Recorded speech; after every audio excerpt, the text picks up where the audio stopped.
So, hi everybody, this is Bryce Rankins, this is my co-host Brian Romero, Hello, good morning. and you're listening to episode 9 of the Starlight Archive.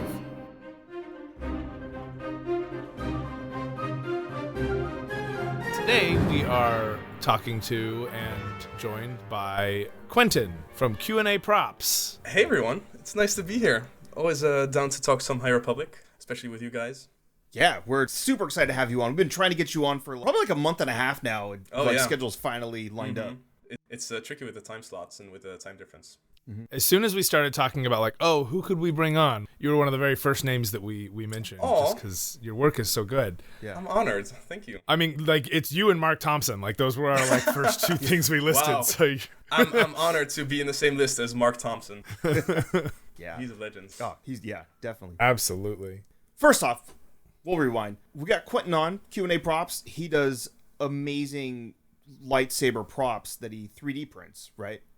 As well as ships. Yeah, That's right. Yeah, ships. yeah. I saw a Geode on there, which I was very excited about.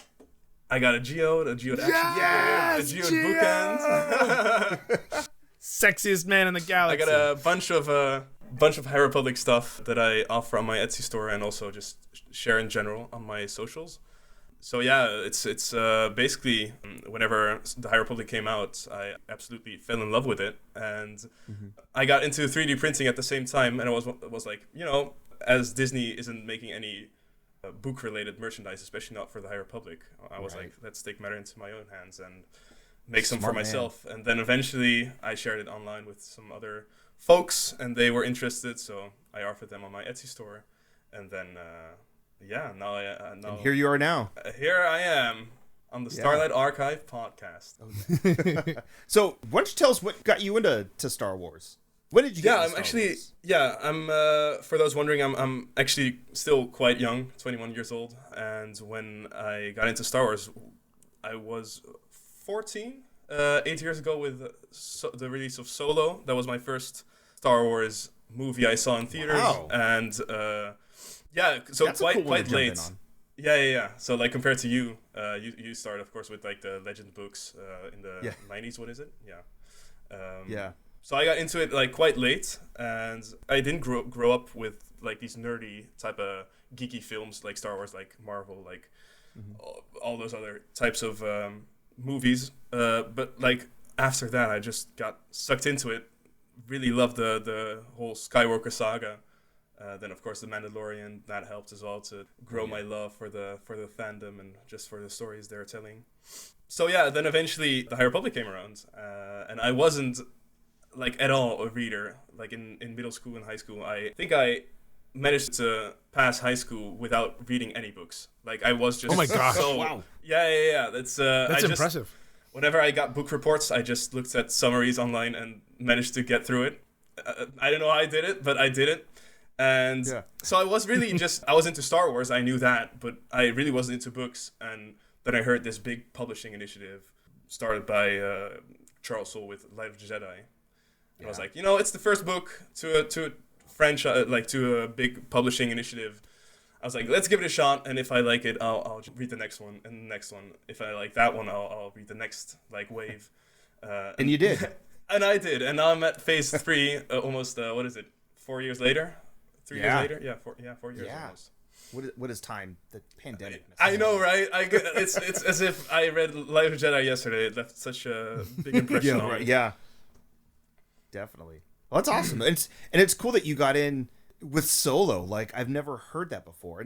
But that's you're a lot younger than we are, so that'll happen. But that's especially with the fandom, it's not the most loved movie. Yeah, but it's still. I had a lot of fun with it. I really liked Solo a lot. Yeah. I like being able to say Corellia for the first time.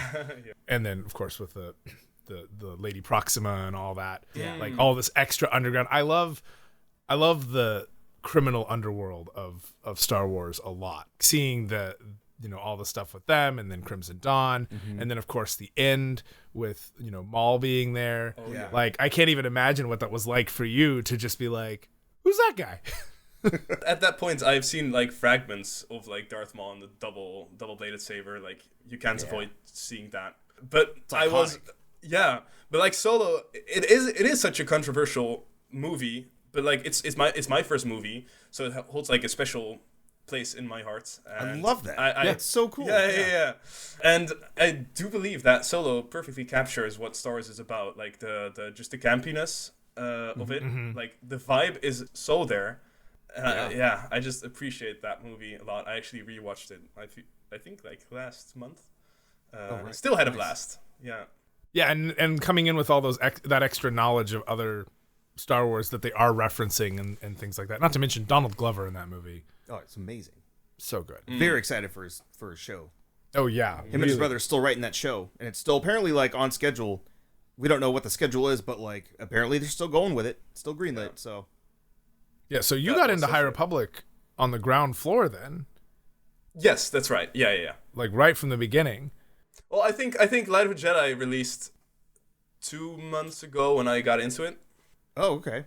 Okay, so but you were still there. Like, I mean, I didn't start reading. I read the first comic when it had come out. Dropped, yeah. Within about a month of it happening, but I didn't read Light of the Jedi until like last year and a half ago. Last summer, I want to say it was. Yeah. Last summer, last spring. Bryce has been on a fast track. Yeah, I've been flying through. Let's go into your sabers, because that's well. Let me tell you how I found you first. So, I was lurking on the High Republic subreddits. Shout out to those guys. Those helped kind of guide where we wanted to go with the podcast. And I've seen you post a few times on there. I'm like, oh, that's really cool stuff. This was very early on too. So you had a few. Didn't have as many lightsabers up, but you still had your geode, which I fell in love with. So cool. The High Republic subreddit also loves geodes so much. And then like I didn't think anything from it. And then I think I saw Kevin Scott or Charles Soule post you on one of their Instagram stories, and that you gave sabers to those guys during the celebration. And then I didn't put 2 and 2 together, and then a couple months later I'm like, oh, that's the same dude. Yep, that is the same dude. Do you want to tell us about that? Yeah, no, so I was, it was mostly just a private project at first, just making those sabers and also offering those on my Etsy page. I did occasionally share it on the High Republic subreddit, which is such a lovely place. I don't think I've ever been to such a loving community on Reddit. Right? That is, I was very surprised. But in general, just the High Republic is so, it's like a little family within the Star Wars fandom, which can oftentimes be very toxic. So it's a nice change of pace to have like such a kind and loving group. But anyways, I did share some pics of my works on there, but I didn't think too much of it. I was planning on like creating socials soon, but then Celebration came around the corner last year. Can't believe it was almost it was. I know. It was a year ago last weekend. Yeah, and I just thought, as a little present or a little token of appreciation of all the things they've written and all the just all the beautiful stories they've all just gifted us with.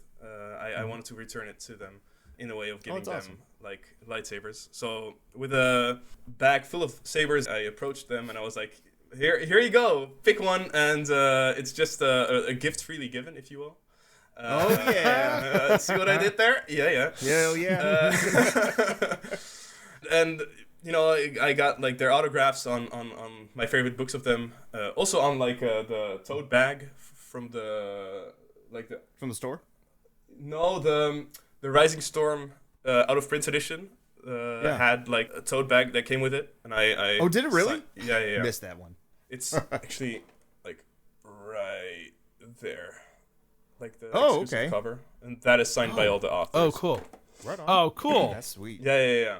I just like grabbed a photo with them and had a lovely chat and gifted them the sabers, and then eventually when that meetup kind of ended and everyone went their separate ways, I saw them all like getting together and like talking about the lightsabers, and I was like, oh my god, that's so cool. They're really appreciating like the little gifts I got them, and they were like, we got to take a picture of us posing with the lightsabers, and at that point my head was just going insane. I was like, oh my god, this is the best thing that ever happened to me. So like cool.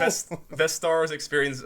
So I was like, okay, let's take my shot, and was like, could I join the picture? And they were like, oh, of course, yeah, with the lightsaber maker. Yeah. So eventually I grabbed the picture with all of the authors wielding the sabers that I gifted That them. is incredible. Yeah. To have a group of such talented creators just all celebrating you as a creator in that moment must have been just fulfilling.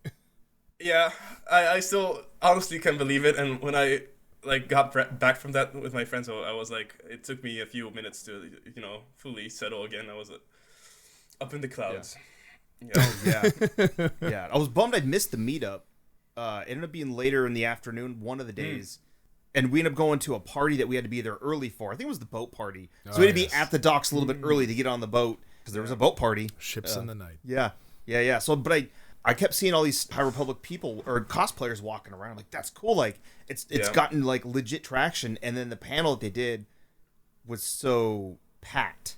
So the panel at the last Anaheim Star Wars Celebration for the High Republic was also huge, and that one was hosted by Christina Ariel, who does the Star Wars show, the High Republic show.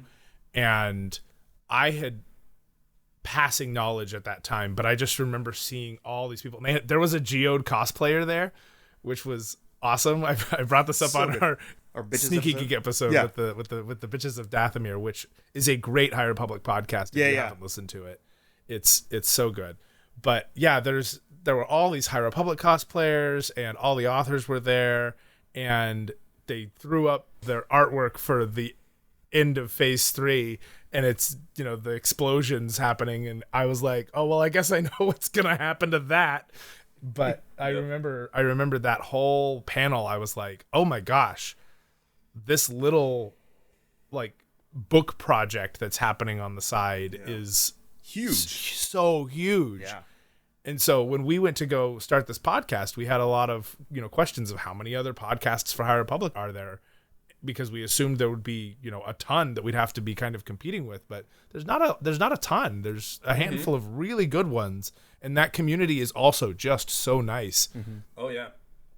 So can we talk a little bit about your props? I mean, we've got you on here specifically for that, right? Yeah. Can you kind of walk us through your process of how you go about it, from research to design to fabrication, etc.?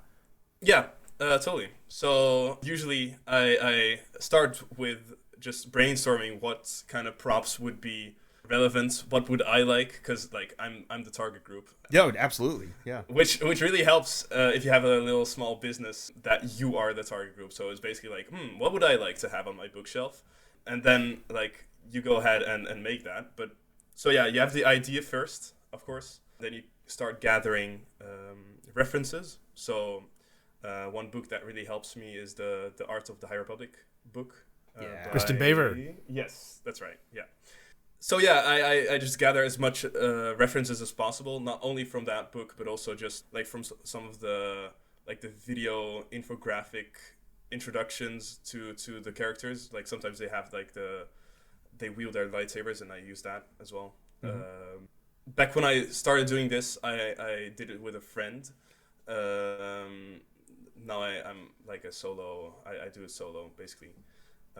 But he was a very good 3D modeler, so I basically did rounds of feedback with him, with like printing it and giving feedback, till we have like the final version. I don't do the 3D modeling myself, I have to admit. Like still nowadays that I still use, or I have a select few people that do the modeling for me, who are so talented, and I could never, but they do such wonderful work. But we just basically go back and forth with like what's possible to print, as there are also like 3D printing limitations. You can't just print every shape there is. Right. Yeah. So eventually, when we have that figured out, I just print it in the correct colors, and usually that's with the luxurious High Republic gold and silver and so pretty.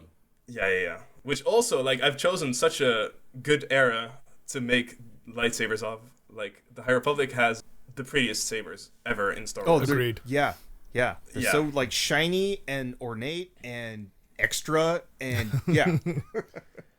Oh, totally. So, yeah. So there's an entire manufacturing team working together for these sabers with you. Yeah, I guess there is a team working. Sometimes they're a lot less busy as we don't have like references to everything. But I believe in October there is the High Republic lightsaber collection art book coming out. The book coming out. Oh, that's gonna make which things got a little easier. Delayed like 3 times. Like it was supposed to come out like 2020. Yeah, it was supposed to be out already. Yeah, I think so. Yeah. And I wonder if they just started expanding with all the characters that were in there, and with the Phase 3 books coming out, if they just added Jedi from there as well. Insert that Kylo Ren meme of him screaming more. Yeah. Yeah, the book got even thicker and thicker, with also the Acolyte maybe. That would be snap! That That's would be a good really point, sir. cool if they add all the Acolyte stuff. Yeah. Do you ever, when you're looking for your research, do you ever find discrepancies between what the original concept art was versus how it ends up showing up in the Marvel or the Dark Horse books? All the time. It's that is honestly one of the most frustrating things ever, because like all the wonderful artists in the High Republic, the comic artists, have such a distinct style. Like if you compare like the Ario Anandito run of like the main line of the Marvel comics, and compare that to like the very distinct Harvey Tolibal style of the High Republic Adventures.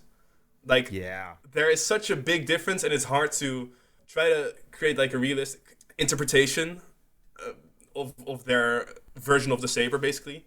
So, for example, with Quantum Size Saber, we had references of their saber in the High Republic Adventures comics, and Alyssa Wong actually asked me or commissioned me to make their saber.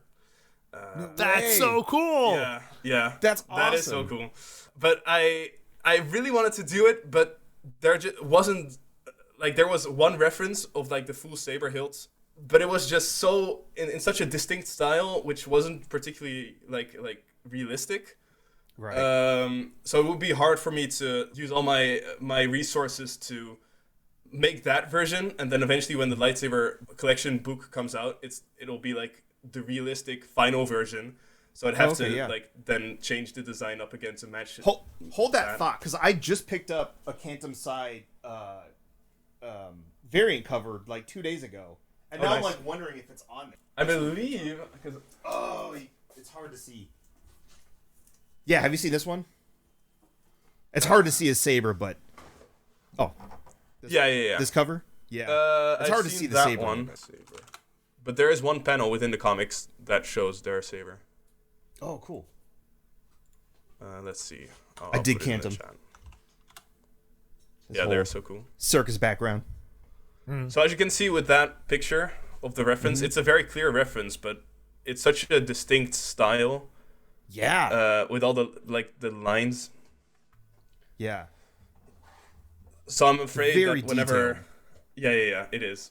But I'm afraid if I now try to model this and recreate this reference picture as best as possible, I'll have to change it up whenever the realistic interpretation comes out, which I'm trying to match. So, yeah, good question though, because that has been a frustration of mine for a very long time, and it's like such a problem. Like, no one basically has that problem except for me. All the Jedi that are in the High Republic and how very different their sabers are compared to like the prequel trilogy, and we'll get too spoiler into it, but like they do show a little bit of how and why that happens in the comics, which is cool. But yeah, whenever that happened, I was heartbroken. Yeah, yeah, but it's like so this is just behind the scenes, but like whenever that happened, but this is phase 3, so I can't really talk about it. I mean, go for it. We'll see what happens. Because I won't have this. There is this explanation why the sabers got a lot less ornate. The protocols, Get everybody to come home. I did read part of that issue because I was like, I can't wait. Yeah. Whoever came up with the idea to make lightsabers less pretty, why? It doesn't make any sense. Boy, Mace Windu. That hurt so much. Even though he wasn't around then?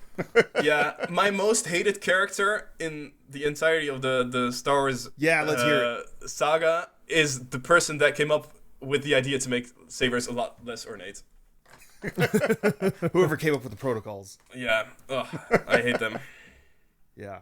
I mean, truly, them all coming home and being on Coruscant created such a problem, an echo chamber for what the Force meant, what the Jedi, what it meant to be a Jedi, and I feel like that all leads to the downfall of the Jedi in the end. Well, in very related news, that's kind of the main story point of The Living Force, the new book that came out a couple weeks ago from John Jackson Miller. It's all about kind of the repercussions of that, 150 years later, and how the Jedi leaving the galaxy at large to go a little more centralized in Coruscant affects the planets around, and yeah, it's a really cool book. Anyways, I should get that sometime soon. Nice. Yeah, looking forward to it.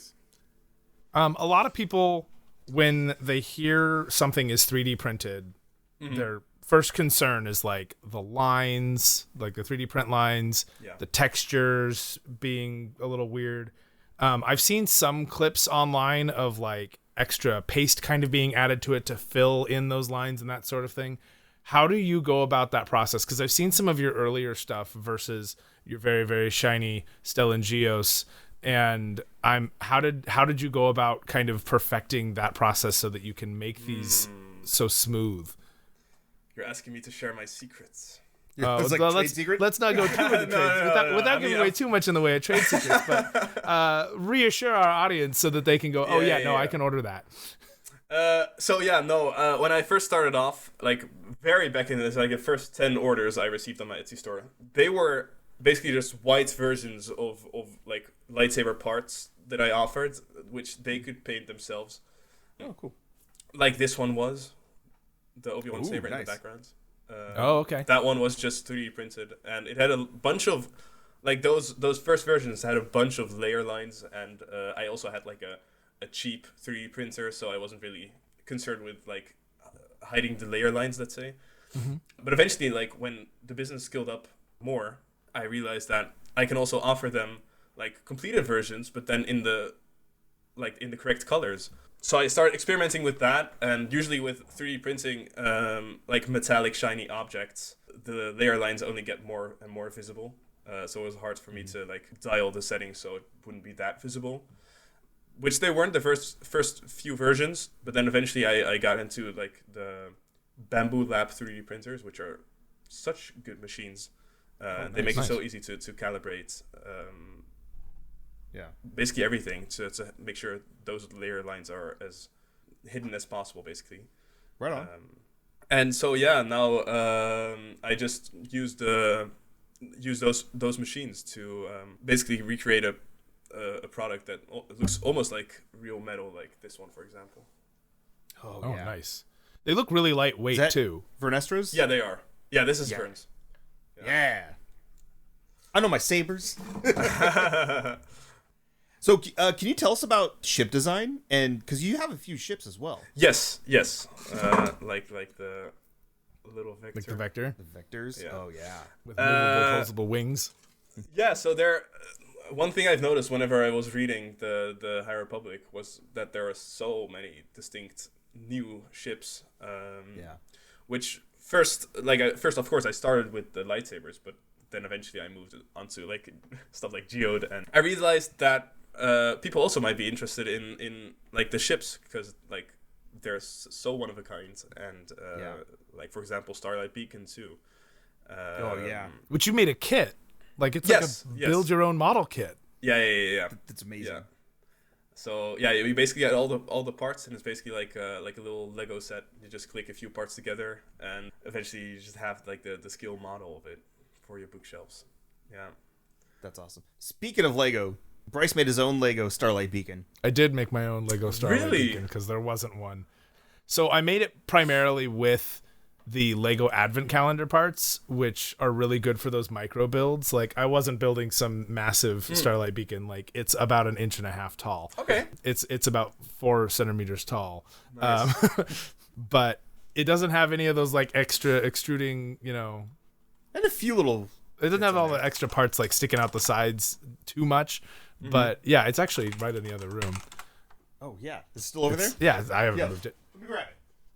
That's like the perfect Christmas ornament. I want to talk to you about your Christmas ornament. Your tree video I was watching yesterday. Oh yeah, when I shared on Twitter the idea of having a Starlight Beacon. When I saw yours, I was like, oh shoot, okay, like I wonder how big that is. And then I saw it on the bookshelf, and I was like, oh my gosh, this thing's way bigger than I thought it was going to be. Yeah, it's a big one.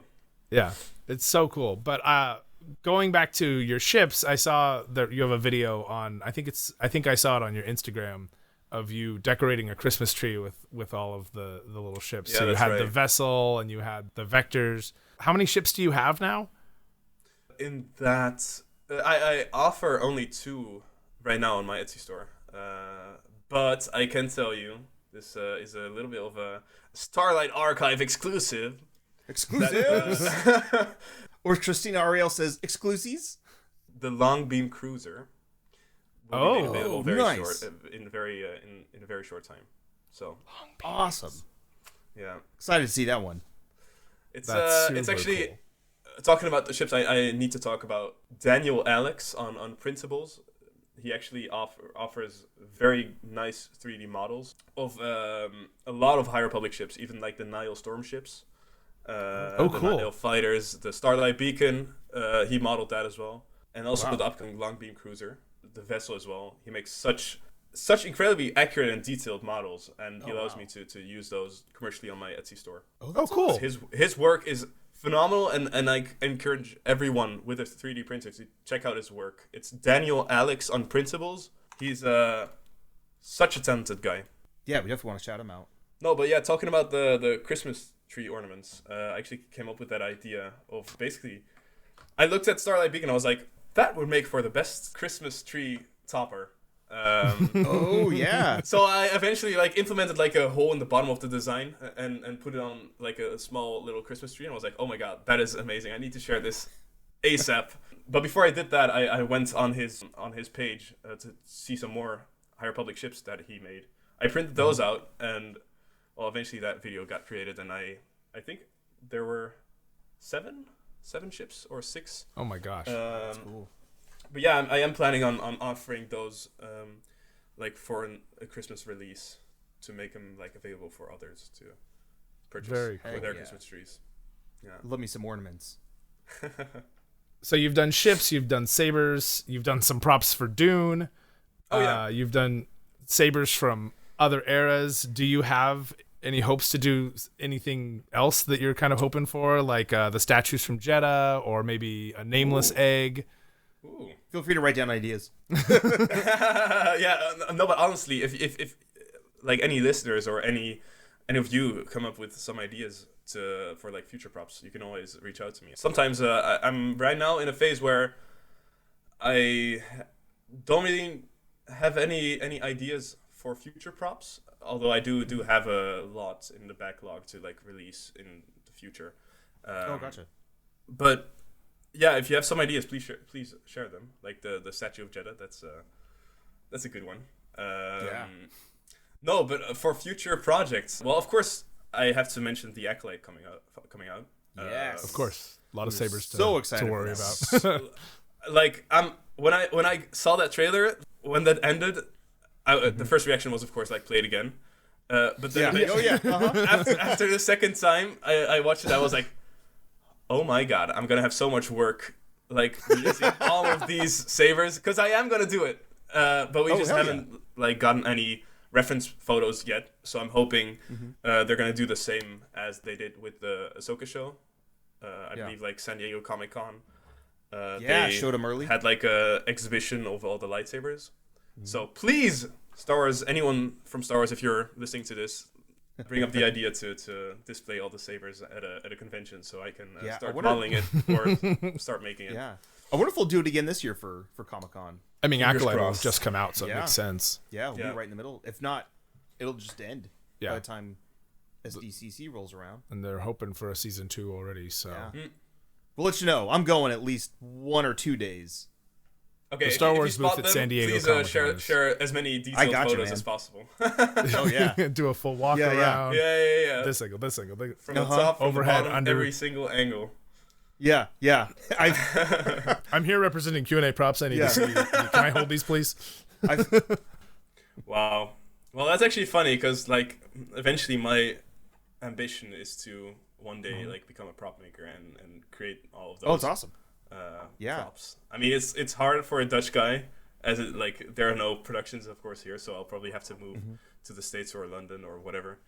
Yeah, they're really cool guys over there. So you're going in like as far as groups and like as far as jobs on set. Like before we get back to the High Republic conversation, the props guys are usually just so cool. Yeah, and you know they kind of off in their own world, but there's Lon and Skip and all those guys are. Yeah, they're all just really really nice guys. Yeah. Anyway, let's get back to High Republic. At this point, I mean, we've talked about all the prop stuff. Let's just talk about High Republic. Like, who's your Jedi? Who when they're in a book, who are you like, yes, more of them? I gotta go with Bill. Bill is such a fascinating character, and he's been through so much. Yeah, that poor guy. It's just I can relate to him so much as we are like similar in age as well. Mm-hmm.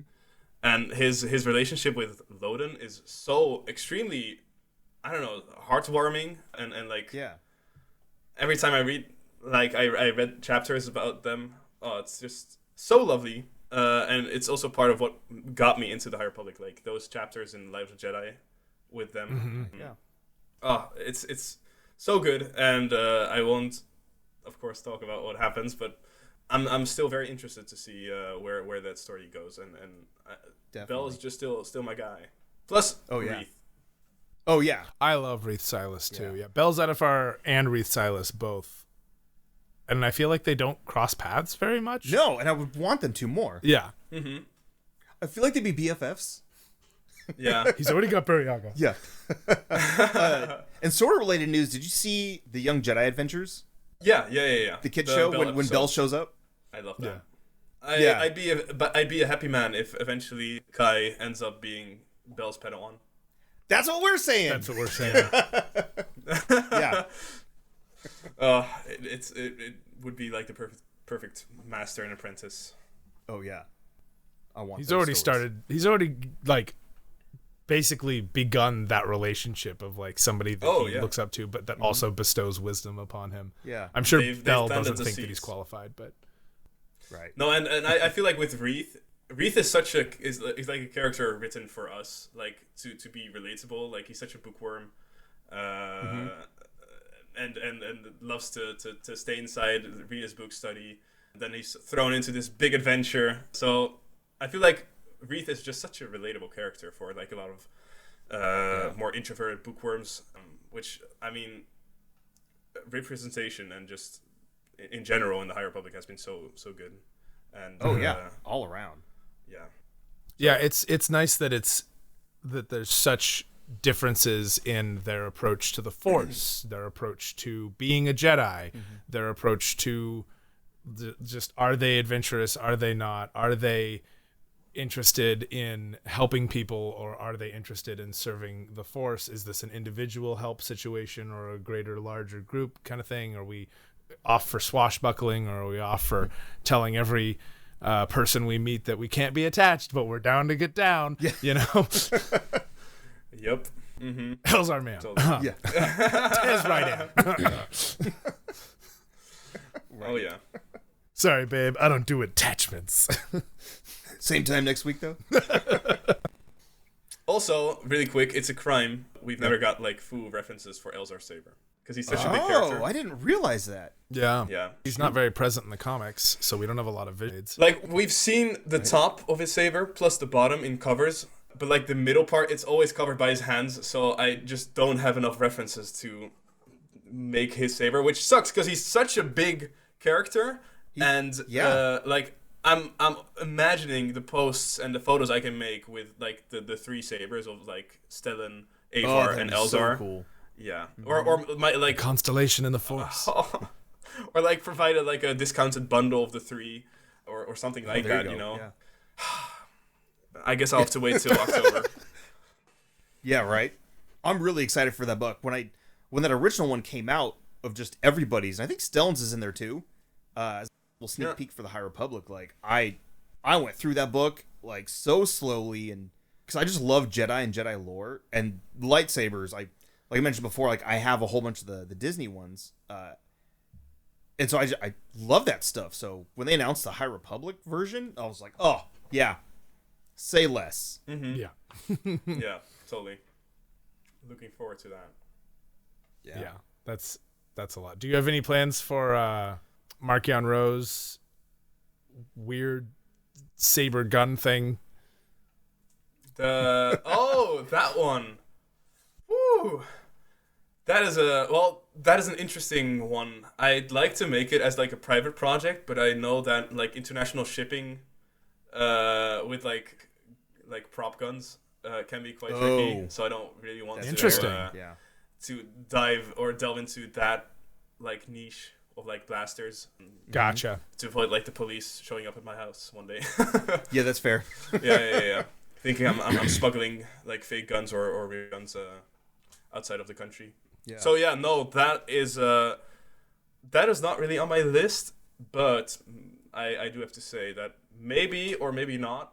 I'll leave it up to you, to the audience. I have already made the Route of Seasons in Daybreak. Maybe. Oh, cool. Yeah. Hell yeah. That is super cool. Having only read the first 3 books, I only vaguely know of their existence because I haven't seen anything for them yet. I've only, read it. And that whole, like, all of their links to everything else, I'm still very in the dark in because of only being 3 books into phase 2. But that's very exciting. Yeah. It feels like see, and that's why you need the egg to go with it for the full mother set. Ooh, yeah. Good one. Yeah, it's I've actually managed to like the same with the Keeves saber, like to have it snap apart like that was the magnets. Oh, that was so cool. I ran across the house to find Brian when you dropped that video. He saw it before I did, which is rare. You gotta see this thing. And when you just like pop, I was like, yeah. Brian. It's actually so funny because Kevin Scott actually like purchased that one day one. Oh, awesome. Oh, wow. And then the latest release, like which was Ty York's saber, as we're recording this right now. Love that one. To like celebrate the release of Saber for Hire. He also like he just received the Keith saber at that point, but he was already like he purchased Ty's saber too. So he's growing quite the collection too now. Kevin Scott approved. Everybody. Oh yeah, this is Kevin Scott approved merch. So, yeah, no, that saber turned out really, really good. Thank you. The 3 prongs, I love that on there. I mean, I was part of the lightsaber, and I just love Ty York and her whole story. Yeah, Ty York, super cool. Yep. Can you imagine being stabbed with that in the middle of the chest? Dude, right? Brutal. Elzar man, Take dude. that, Elzar. Oh wait, that is is that's a bit too spoilery, probably. No, he made it that far. Okay. No, about it for the podcast itself. Oh, yeah. It's fine. But what does it mean for Elzar to be stabbed in the chest with 3 Yeah, spikes? no, so like the prongs are like huge. So yeah, I can see how you can survive that so casually as he did. But yeah, he's just like, well, thank God it wasn't a saber. Bro, it's still like 3 knives to the chest. Stabbed, dude. What a man. Elzar man. Elzar man. He's such a conflicting character. Like, you love him, you hate him, you love him again, you hate him again. You're like, oh. Yeah, I've seen people on Twitter like saying constantly, like, I can fix him. I can fix him. Oh boy, that's not Smash cut that Taylor Swift song that apparently just dropped. Well, I think it's good time here to wrap this whole thing up, let you get out of here and go on with the rest of your evening where you are. Almost evening, yeah. Oh yeah. For me, before we stopped recording, I wanted to ask you. Just in general, not the ones I've made. What is your favorite High Republic saber? See, that's tough because I love Barriaga, and his saber's really cool, especially with how long it is. Oh yeah. Oh, yeah. It's beautiful. He's holding this it is up my right favorite now too. for those of you listening at home. Yeah. And then Orla Jareni is one of my other favorites. And I love the swinging saber that she has. It mirrors Dark Rays. Yeah. Oh, it's so pretty. Yeah. With the magnets. Yes. Yeah. Plus, she has white blades, and I love those. Totally. Yeah. Bryce, your turn. Okay. Now, like, you say it, and then suddenly, like, my brain's running through all of them. We have porters. You said the blade. Lily. I love lilies. lilies. I love the way lilies are held on, like the way that they attach and how she like holds them because they don't just like swing like most. Yeah. I think lilies are super cool. Plus the High Republic insignia on there, like so cool. Oh, I didn't even realize that. Yeah. That's super cool. Oh yeah. Oh, that's awesome. Yeah. That's such a cool design. Yeah, Orla Jareni's are definitely up there for me, but also Keeve's little. Oh gosh, picking just one is so hard. Oh, Skiers is so cool with the little such a guard there. Yeah. It's so beefy. Yeah. Mm-hmm.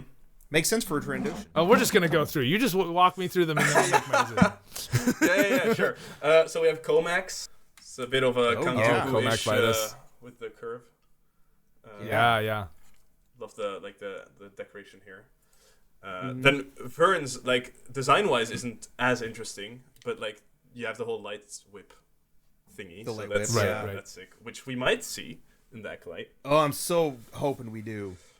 Yeah. Totally. I think everyone's gonna be very mad if they because of the expectation if they don't. So Yeah. I wonder if they'll hold off on it for a little bit though. Like episode 3 or 4, they're finally like, oh, by the way. Yeah, I'm so excited Vern for that shows show. up. Yeah, but I feel like people on Twitter are gonna be like, oh, now they do light whips. Ugh. Yeah. They're trying to do everything to keep it interesting. Meanwhile, they've been doing light whips since the early 90s. Yeah. In Expanded Universe comics and stuff. Yeah, but they're not bringing that up. Yeah. Ugh. Yep. Okay, anyways, Avars. Yeah. I do like Avars. I just love the elegance, and it's such a I think besides then like they're so iconic with the High Republic. I love how similar they are. Yeah. But this can like. Oh, awesome! Yeah. I picked my my Stellan one up at Disneyland. Oh, nice. A couple months ago. Yeah. The one with the comic too. Yes. Yeah. Awesome. That is sick. Then lastly, well, I do have some other ones, but I don't have them in stock currently. The little Young Jedi Adventure series. Oh yeah. Oh, the Young Jedi Adventures. Yeah. That show's just so cute. It's fun. Right? Yeah. I know we're not the target demo, but like, but we can still enjoy it. Come on. Yeah, and it's nice to throw on with my nephews and my niece. Oh. Yeah, that must be They're not great. super into it, but like they'll sit and watch for a little bit, and I'm like, this is how it starts. It's okay. Yeah. You're slowly indoctrinating them with Star Wars. Yeah, that's how It's funny because my nephew, one of my nephews are starting to get into Star Wars. They haven't seen the movies yet. They're just a little bit too young, but I think they're almost there. But for some reason, one of my nephews loves Darth Vader. Oh. And all the bad guy stuff. Isn't he also afraid of Chewbacca? They both are. Oh, okay. Afraid of Chewbacca?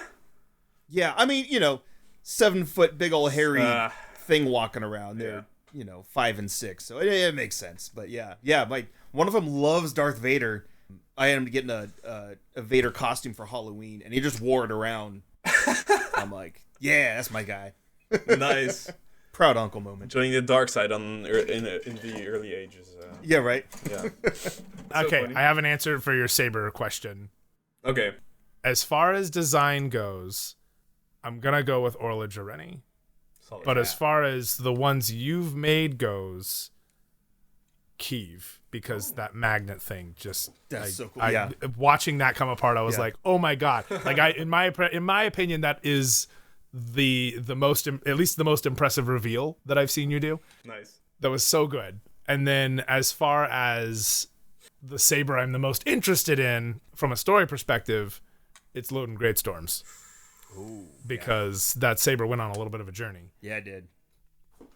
Yeah, as far as the saber that goes on the most interesting journey, and what one I'm interested in as far as where is it now, is Loden Great Storms for sure. That's already on the to-do list. Nice.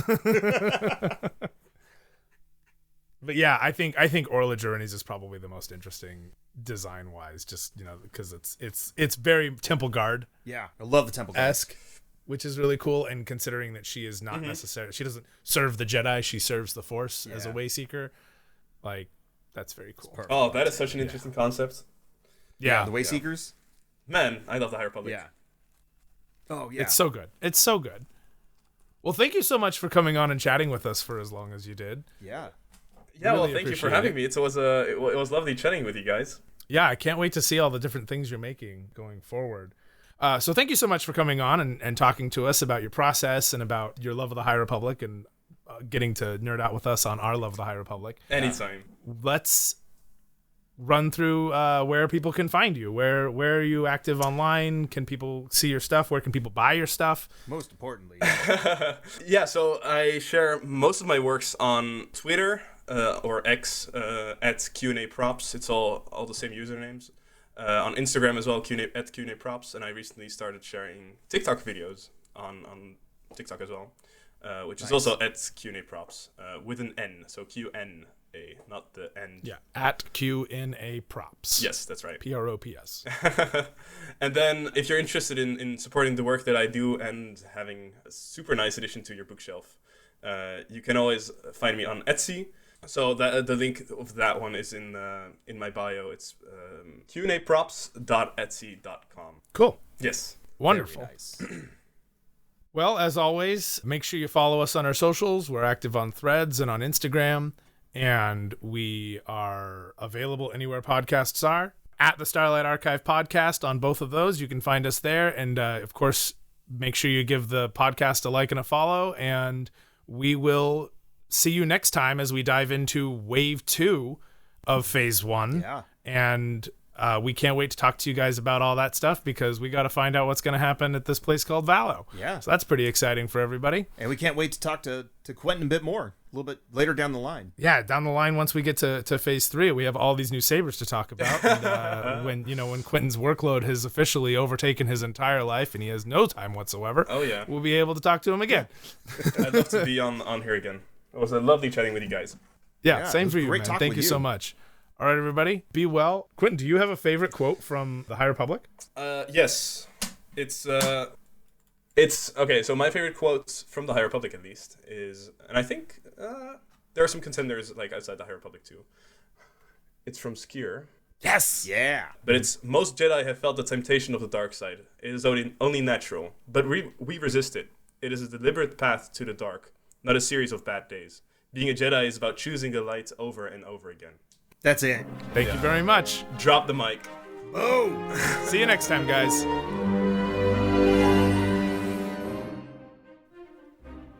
The Starlight Archive is brought to you by Bryce Rankins and Brian Romero. It was edited by Bryce Rankins and Brian Romero. Bryce Rankins designed the logo. Brian Romero did most of the research.